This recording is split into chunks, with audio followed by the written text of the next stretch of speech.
सबके नाथ, रसखान शाहिद इब्राहिम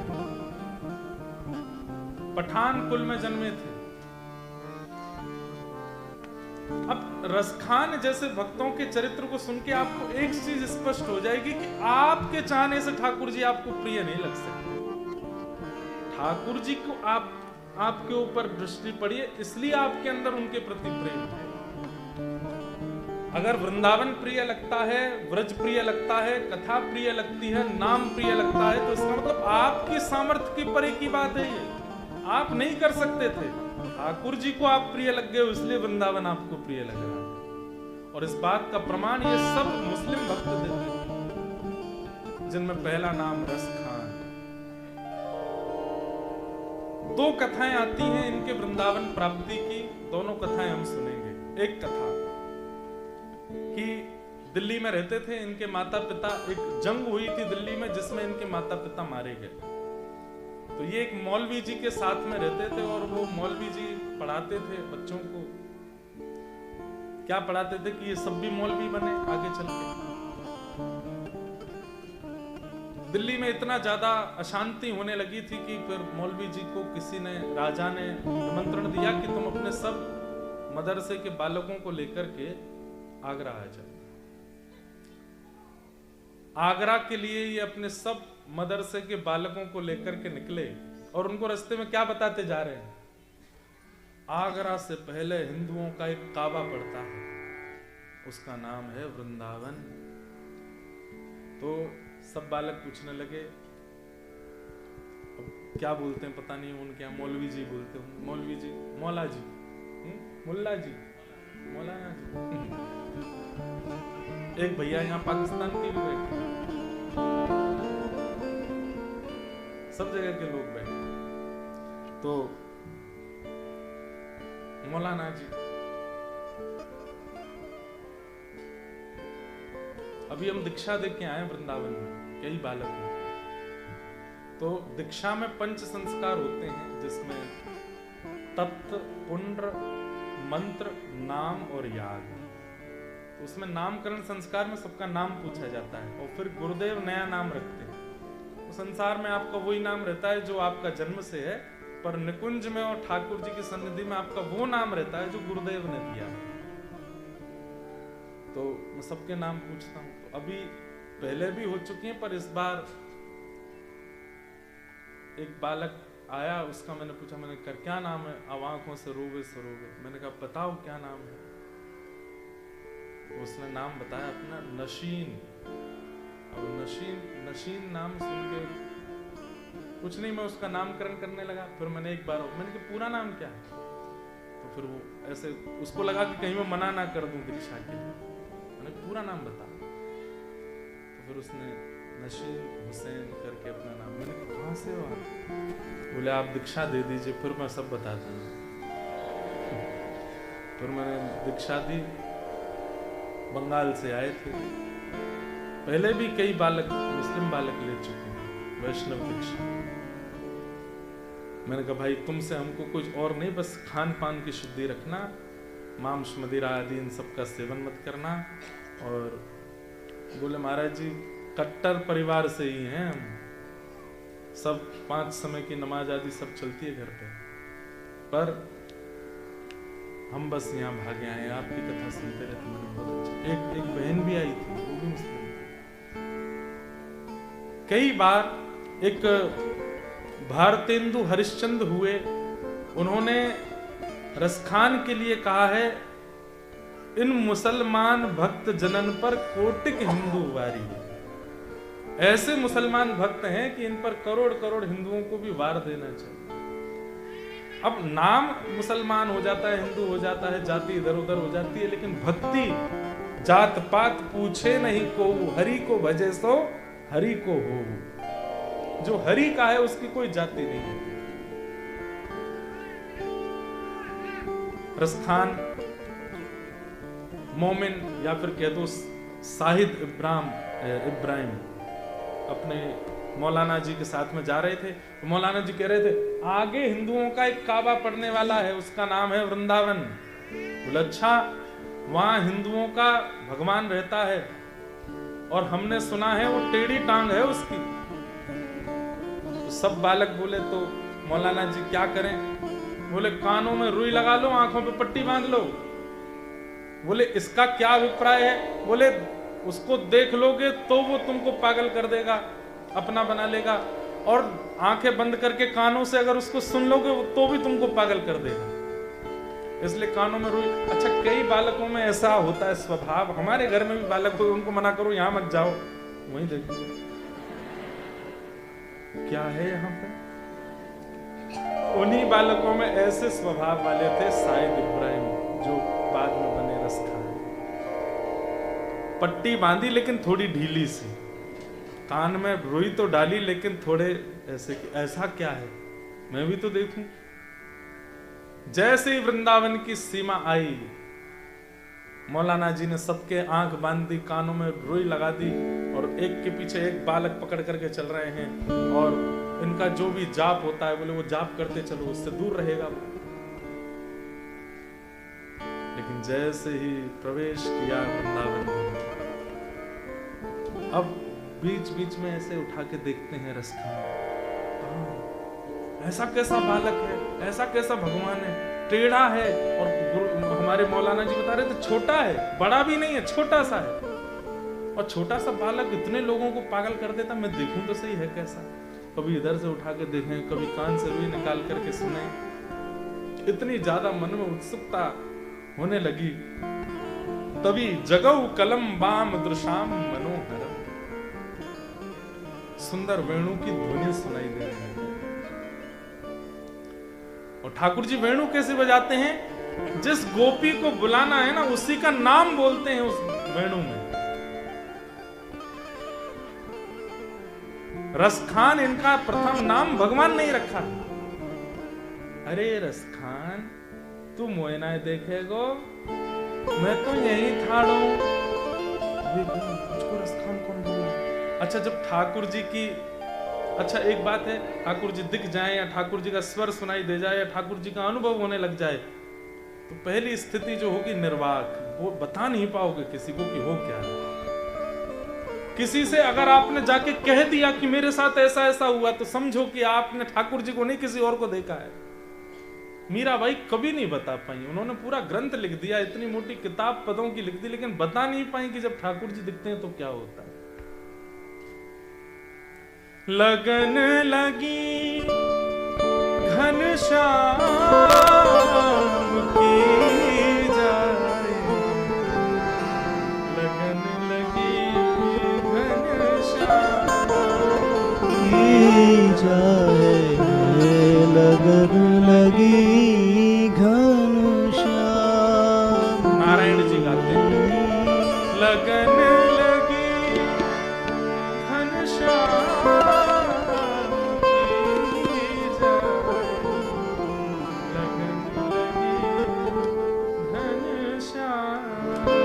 की जाए, लगन लगी घनश्याम की। जैसे ठाकुर जी की लगन प्रेम लग जाता है ना, वो पैर रखेगा कहीं, पड़ेगा कहीं, जाएगा कहीं, मिलेगा कहीं, होगा कहीं, पहुंचेगा कहीं। मतलब उसकी स्थिति पर हमारी जैसी नहीं रहती। हम लोग कैसे, हमें विवेक है, ऐसे चलना है, ऐसे खाना है, ऐसे पहनना है, ऐसे रहना है। ठाकुर जी के प्रेम वाले वो बौरे होते, बाबड़े से हो जाते हैं, उनको नहीं पता होता। रसखान चलता जा रहा है और वो स्वर कान में आता है, अरे तू आजा, मैं यहाँ खड़ा हूं, अरे देख यहाँ को देख ले एक बार। इतना सुंदर स्वर कि रसखान स्वयं को रोक नहीं पाया। प्रेम के जितने स्वरूप होते हैं, इस बार एडिलेड में कथा हुई थी, वहां मैंने प्रेम के 8 स्वभाव बताए थे, और वो 8 स्वभाव एक साथ रसखान में प्रकट होने लगे, जिसमें पहला है नेत्रों से अश्रु गिरना, दूसरा है शरीर के रोंगटे खड़े होना, तीसरा है शिवरिंग होना, हाथ पैर कांपने लगना। कई सारे उसके 8 स्वभाव हैं, मिलेगा तो कल शायद यहां भी सुनाऊं। वो अष्ट स्वभाव एक साथ रसखान में प्रकट होने लगे।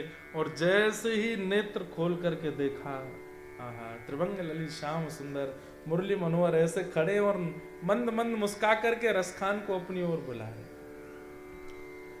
एक क्षण की वो झलक दिखते ही ठाकुर जी तो अंतर ध्यान हो गए और रसखान मूर्छित होकर गिर पड़ा।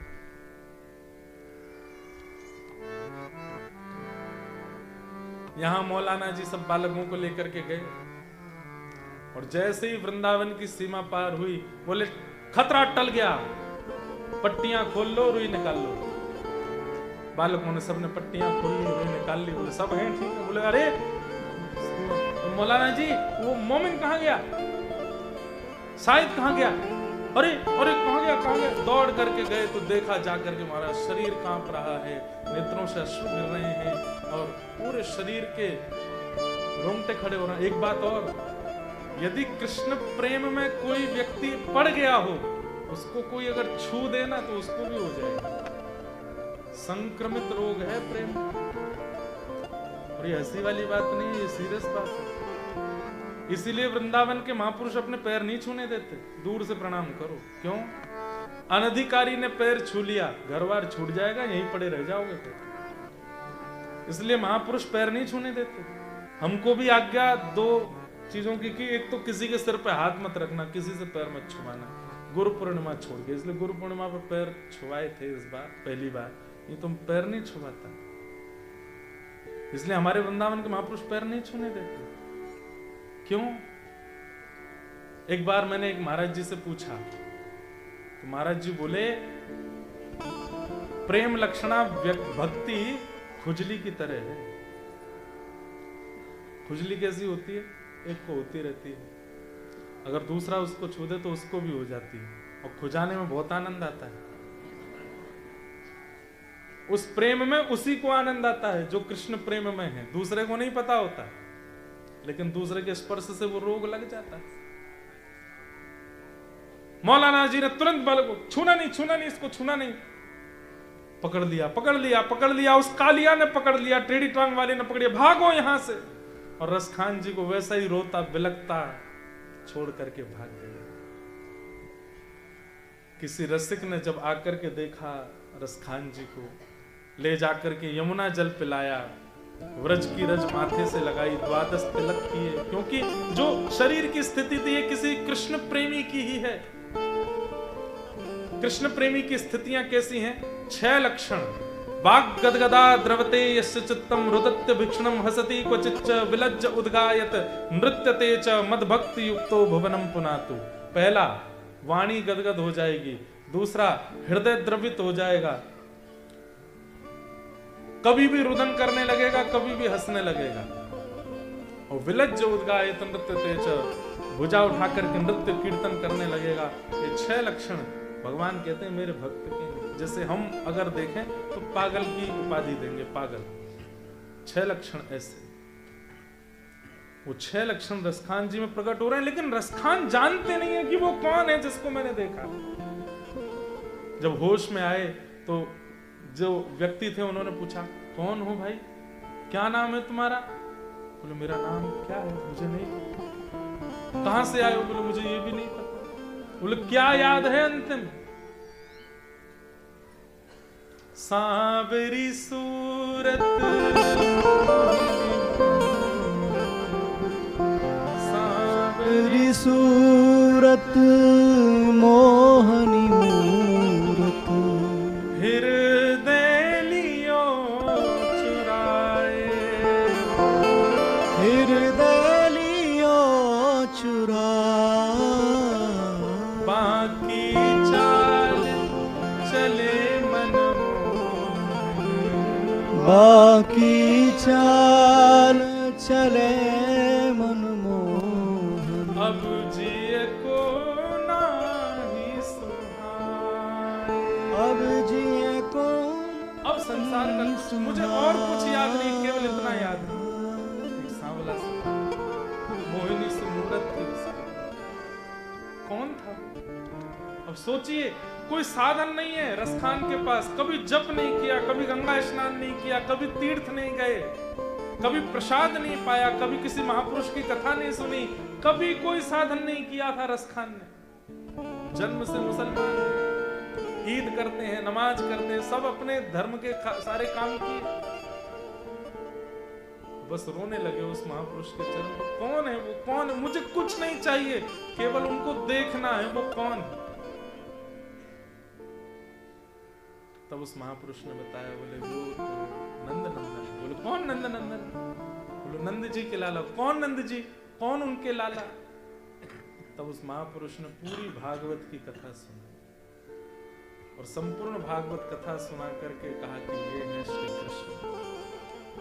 जब गोपी गीत में गोपियों को छोड़ करके अंतर ध्यान हो गए श्री कृष्ण, और गोपियां इधर उधर यत्र तत्र ढूंढ रही हैं, कृष्ण को पुकार रही हैं, उस समय रसखान की कथा सुनते सुनते स्थिति गोपियों जैसी हो गई, इधर गिरते हैं उधर गिरते हैं। बोले ऐसे ही मुझे छोड़ के चले गए, कहां चले गए, बुलाइए ना उन्हें।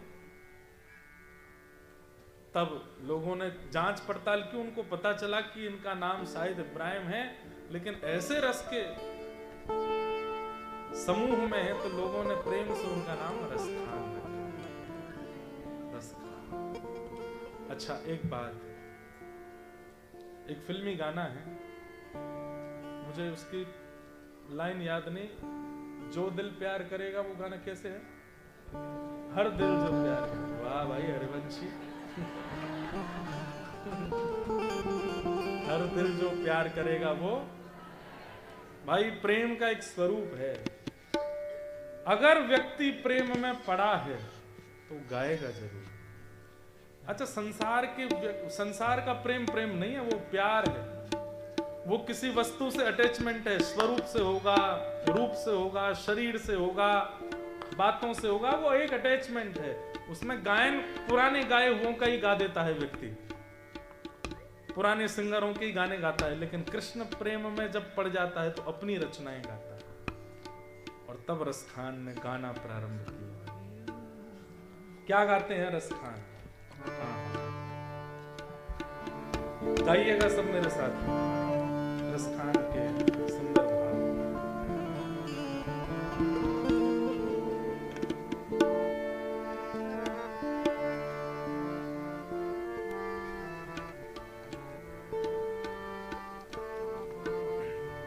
ब्रह्म में ढूंढो पुराण वेद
ढूंढते हार गया। रो रो करके मेरी आंखें सूज गई, मेरी स्थिति विचलित हो गई। तभी मैंने एक दिन एक कुंज में देखा। कुंज किसे कहते हैं? सघन वन में जहां बीच में अवकाश हो, उसको कुंज कहते हैं। सघन कुंज में मेरी दृष्टि पड़ी, तब मैंने क्या देखा? रत्न सिंहासन पर आहा अनन्य चूड़ामणि श्री राधिका जी विराजमान थी और उनके चरणों में सिर झुका करके श्याम सुंदर बैठे। मैंने वहां देखा। क्या संकेत करना चाहते हैं रसखान? तुम कितने भी साधन कर लो, पर श्याम सुंदर तो श्री जी को नाम भजवे से ही मिलेंगे, किशोरी जी को नाम भजवे से ही मिलेंगे। श्री राधा श्री राधा श्री राधा जपवे सो ही मिलेंगे।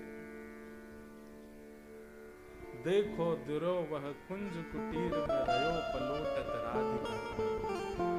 बस यहां दर्शन हुआ श्री रसखान जी को। पहला दर्शन तो हो ही चुका था, दूसरी बार यहां दिखे। इसके बाद रसखान जी को अब संसार नहीं सुहाता। रसखान जी ने तब एक आचार्य से कहा कि मैं क्या करूं, अब मुझे श्याम सुंदर दिख गए हैं, अब मेरी स्थिति उसको मैं कैसे अपने वश में करूं, क्योंकि मैं अपने शरीर के गतिविधियों को वश नहीं कर पाता। तब कहा कि किसी भगवत प्राप्त और भगवत दर्शन कराने वाले महापुरुष की दीक्षा लो। तब श्री रसखान जी ने गोसाई श्री विठलनाथ जी से दीक्षा प्राप्त की, श्री वैष्णव ब्रह्म संबंध प्राप्त किया। ब्रह्म संबंध प्राप्त करने के बाद वही हुआ जो हर भक्त के साथ होता है। क्या? एकांत वासा। श्री रसखान जी गोकुल के पास भयंकर वन के भीतर यमुना जी के तट पर महावन में जाके रहे और वहीं रहकर के श्री रसखान जी ने ठाकुर जी की मधुर मधुर लीलाओं का दर्शन किया। एक बार गोस्वामी तुलसीदास जी महाराज का ब्रजमंडल में आगमन हुआ। दो तुलसीदास जी को जानते हैं सब? जानते हैं? रामचरितमानस की रचना की, हनुमान चालीसा की रचना की, कवितावली की रचना की। ऐसे श्री रसखान जी, श्री गोस्वामी तुलसीदास जी वो ब्रजमंडल आए। ब्रजमंडल में 5 संतों से मिले, रसिकों से मिले श्री तुलसीदास जी। उनमें से एक थे श्री रसखान। कैसे मिले? एक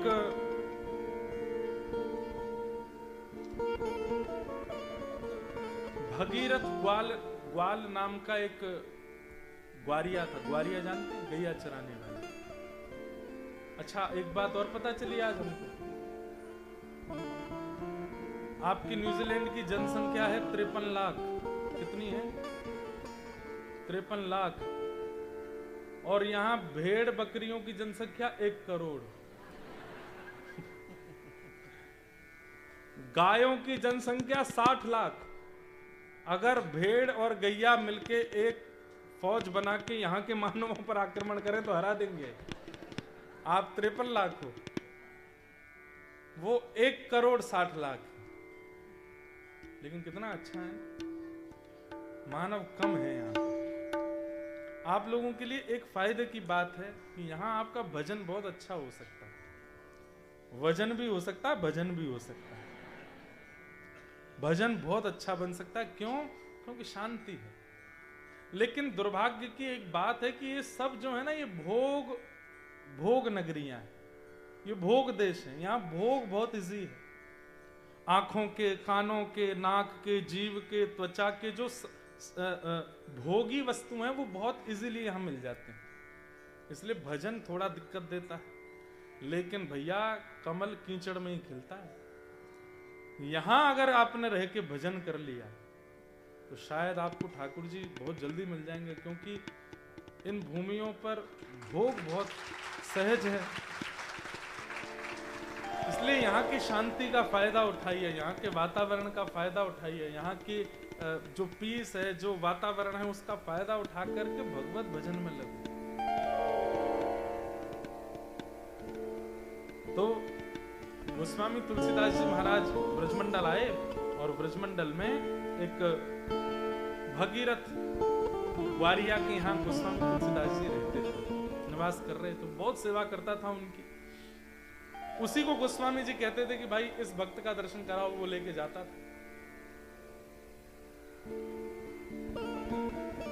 गोस्वामी जी ने कहा भाई हमने एक यवन कुल के व्यक्ति के बारे में सुना है, वो यहीं रहता है। अच्छा, रसखान जी का विरोध भी बहुत करते थे, बहुत विरोध होता था। एक तो मंदिर में प्रवेश नहीं करने देते थे उनको, बाहर से ही दर्शन करते थे। और यदि वो कोई पद गाते, उनके पद को सुन के कोई समाज में गा देता तो समाज ही उठ जाते थे। किसका पद गा रहे हो? म्लेच्छ का पद गा रहे हो, यवन का पद गा रहे हो। अरे महाराज वो म्लेच्छ यवन बाद में, पहले देखिए ना कैसा भक्त है। अरे भक्ति भक्ति सब आडंबर है उसका।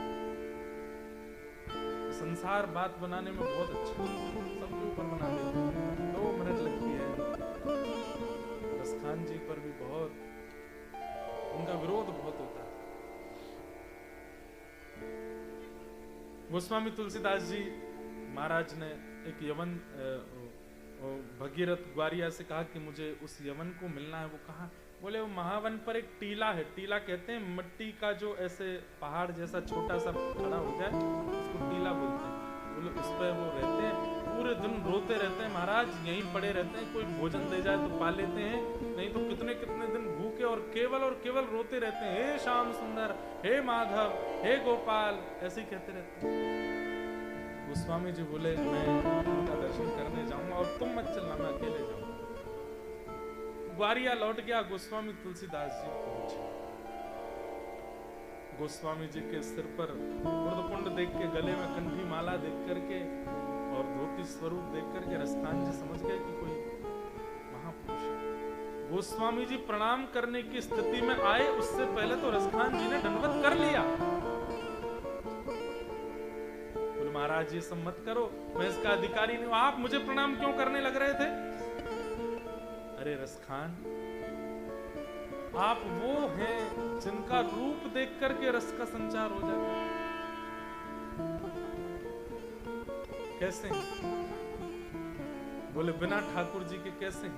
बिन जल मछली वैसे। रोने लगे, व्याकुल हो गए, गोस्वामी जी के चरण पकड़ दिए। बोले कि मुझे बताइए ना कि नाथ कब मिलेंगे।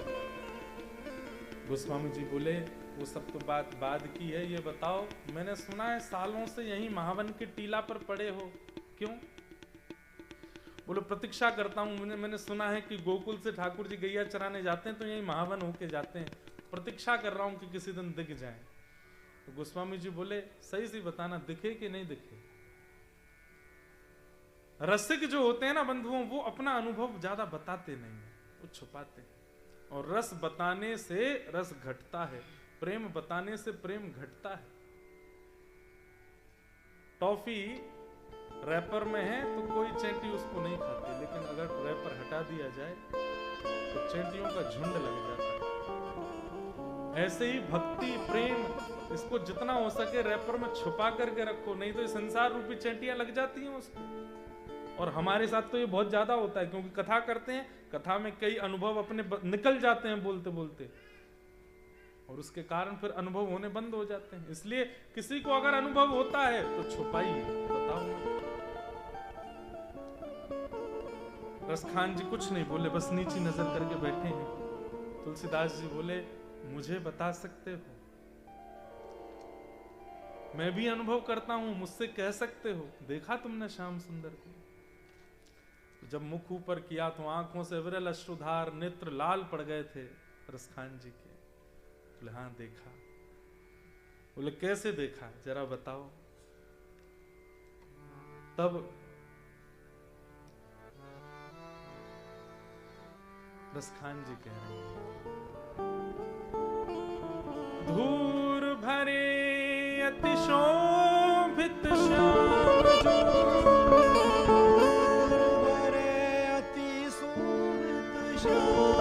दर्शन करिएगा, नेत्र बंद करो, शब्दों को सुन के दर्शन करो। कैसा दर्शन श्री रसखान जी को हो रहा है? हम हिंदू हैं, हम ब्राह्मण हैं, हम क्षत्रिय, हम वैश्य हैं, हम यज्ञ कराते हैं, हम कथा सुनते हैं, नाम जप करते हैं, तिलक माथे पर लगाते हैं। ऐसा अनुभव हमको नहीं होता जैसा एक म्लेच्छ कुल में जन्मे श्री रसखान जी को होता है। धूर भरे। ठाकुर जी का अंग कैसा है? सांवला, लेकिन उस सांवले अंग पर धूल लगी हुई है। केशों में थोड़ी धूल लगी है, माथे पर धूल लगी है, गाल पर धूल लगी है। धूल भरे अति शोभित श्याम जो, श्याम जो, तैसी बनी सिर सुंदर चोटी, तैसी बनी सुंदर चोटी। श्री यशोदा मैया ने लाल जी के घुंघराले केशों को बांध करके सिर पर एक चोटी बना दी है, और ठाकुर जी धूल मिट्टी में खेल करके धूल में आए गए। सिर पे, गाल पे, थोड़ी पे, अंगन पे धूल लगी है। श्याम सुंदर सांवले, और उनके ऊपर मानो जैसे आभूषण एक स्वर्ण का आभूषण हो, ऐसी धूल लगी भई है। और खेलत खात फिरे अंगना,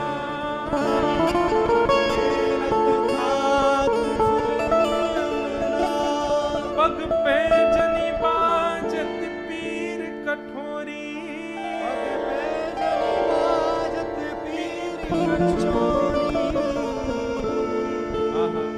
वस्त्र नहीं पहने हैं, केवल कमर में एक कौंधनी पहन रखी है और पैरों में पायल पहन रखी है। सिर पर केवल घुंघराले केशों की एक सुंदर चोटी बन रही है, और निर्वस्त्र हैं लाल जी। अपने मोटे मोटे कदमन से कभी इधर जाके कुछ खाते हैं, कभी उधर जाके गिर जाते हैं, कभी खेलने लगते हैं, कभी नाचने लगते हैं। वाह छवि को रस खान विलोकत,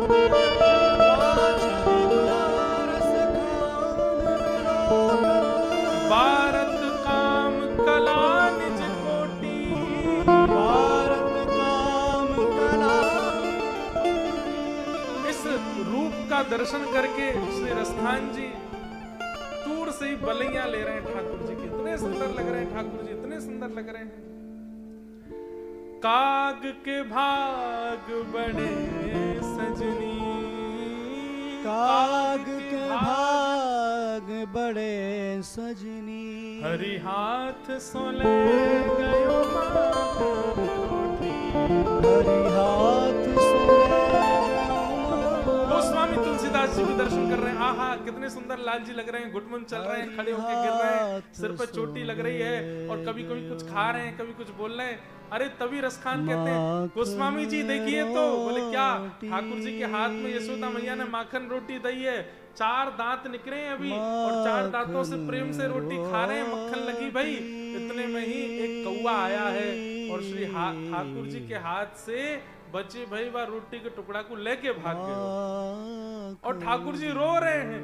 उस काग को दिखा करके रो रहे हैं यशोदा मैया से, मैया मेरी रोटी ले गयो, या कौआ को पकड़ के लाओ, ये मेरी रोटी ले गयो है। मैया नई नई रोटी बना के दे रही है। ठाकुर जी कह रहे ना, जे नहीं पाऊंगो वही बारी पाऊंगो।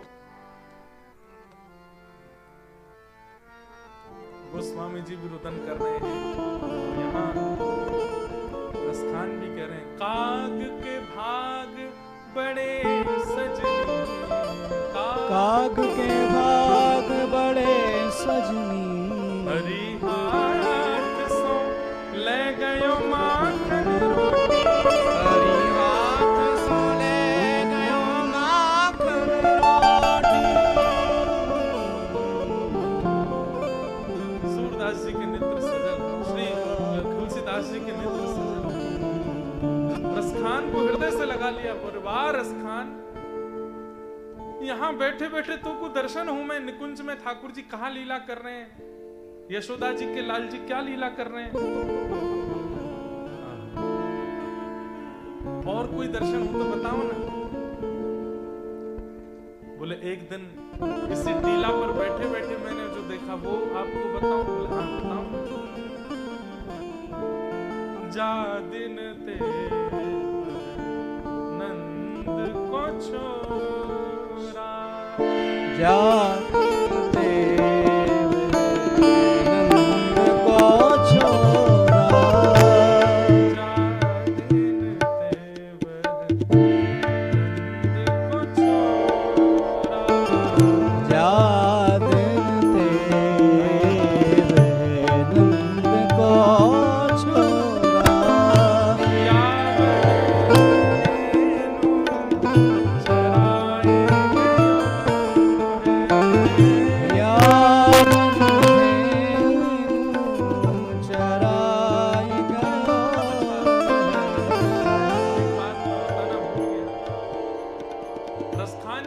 ठाकुर जी को ढूंढ रहे थे वृंदावन में, तो किसी ने कहा कथा सुनो तो कथा सुनते थे, किसी ने कहा वेद पढ़ो तो वेद पढ़ते थे, किसी ने कहा यमुना में पड़े रहो तो यमुना जी में पड़े रहते हैं, किसी ने कहा संतों की शील प्रसादी पाओ तो वो पाते। एक बार रसखान जी ने किसी को देखा, उसने अपने गले में कंठी माला पहन रखी थी, तो रसखान जी ने बोला कि भाई ये क्या पहन रखा है? बोले कि तुलसी माला है, गले में पहनते हैं, भवसागर से तर के ठाकुर जी की प्राप्ति हो जाती है। तो रसखान जी गए और कम से कम 1000 तुलसी माला लेकर के आए। कुछ सिर में पहन ली, कुछ कानों में लटका ली, कुछ गले में पहन ली, कुछ हाथों पे पहन ली, कुछ बाजू में लगा ली, कुछ कमर पे पहन ली, सब जगह महाराज तुलसी तुलसी तुलसी धारण कर ली। रसखान जी जब चलते थे तो उनके नेत्र, नाक और मुख दिखता था, बाकी तुलसियों से ढके ही रहते थे, तुलसी की माला। किसी ने कहा अरे रसखान जी, एक तुलसी माला में ही इतनी सामर्थ्य है कि वो भगवत प्राप्ति करा देता है, आप इतनी तुलसी माला पहन के क्यों चल रहे हो? तो रसखान जी इतना सुंदर उत्तर देते हैं। रसखान जी कहते हैं, बोले भैया, हल्की वस्तु को नदी से पार करना हो तो छोटी नाव में भी पार हो जाती है, भारी वस्तु के लिए तो जहाज मंगाना पड़ता है।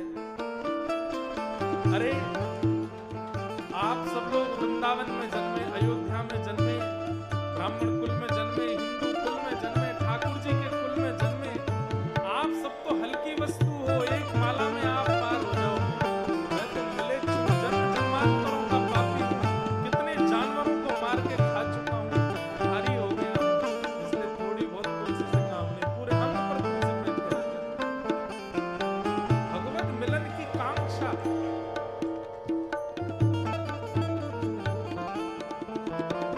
अच्छा, संसार में और भक्ति में एक अंतर है बंधु, बहुत ध्यान से सुनो।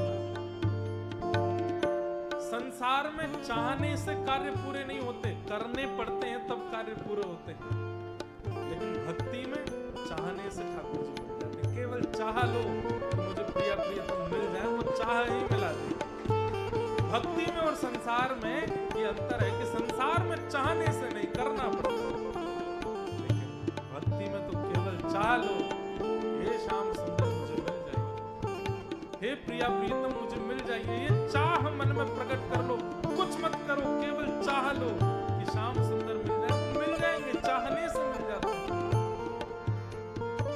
रसखान बता रहे हैं, इस टीले पर इतने सालों से मैं क्यों पड़ा हूं, क्योंकि मुझे एक दिन यहाँ दिख गए थे, जा दिन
गैया चरा रहे